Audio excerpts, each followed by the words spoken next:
You're watching It's Your Money with Brad Tafoya with Tafoya Barrett Associates, and thank you very much for being here. I understand that a lot of people were surprised by their tax returns this year. What happened?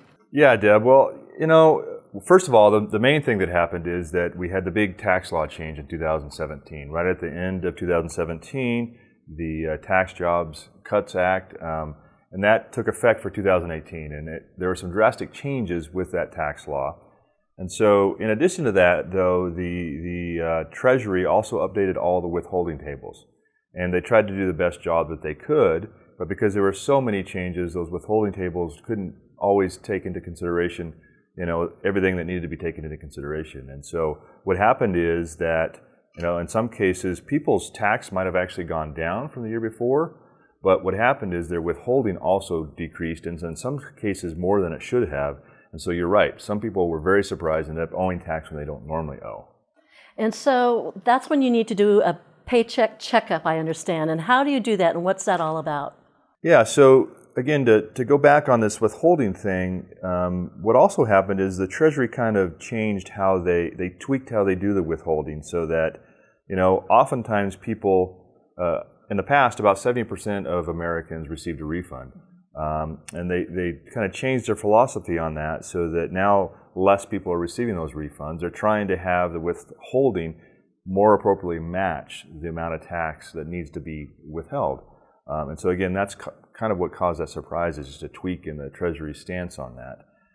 And so because of the surprises that happened with the 2018 tax returns, if people haven't changed or updated their withholding for 2019, they could end up being surprised again come next April. And where can you find one of these Paycheck Checkup with calculators? Yeah, so the IRS, you go to irs.gov, and they have what's called a Paycheck Checkup, as you've just mentioned. They have a calculator on there, and you're going to need at least two things to be able to do this. One, you need your most recent pay stub, and then two, a copy of your 2018 tax return.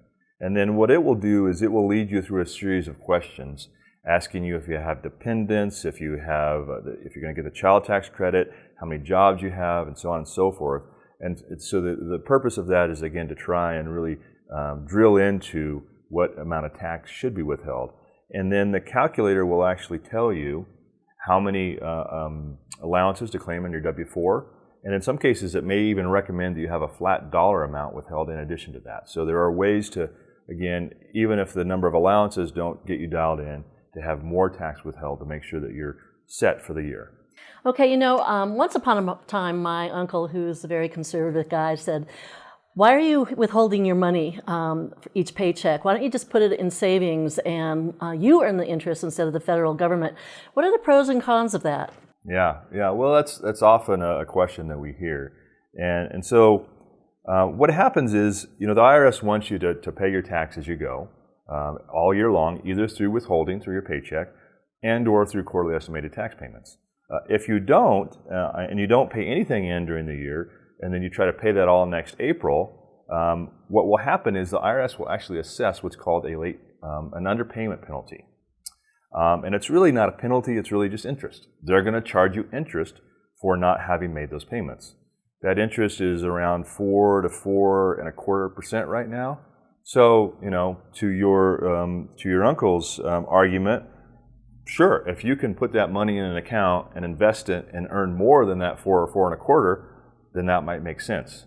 But if you're just going to hold the cash all year and not earn anything on it, then it's actually going to cost you more, because you are going to pay that percentage when you file your tax return, that underpayment penalty. So the IRS wants their money right now. They want to earn it as you earn it. And so what we do as accountants, as CPAs often, is we work with our clients to try and make sure that when they get to their tax return filing next year, they either owe just a little bit of money, or maybe they're getting a small refund back. A lot of people also think when they get a big refund that that's a great thing. It's like it's found money, and I understand that.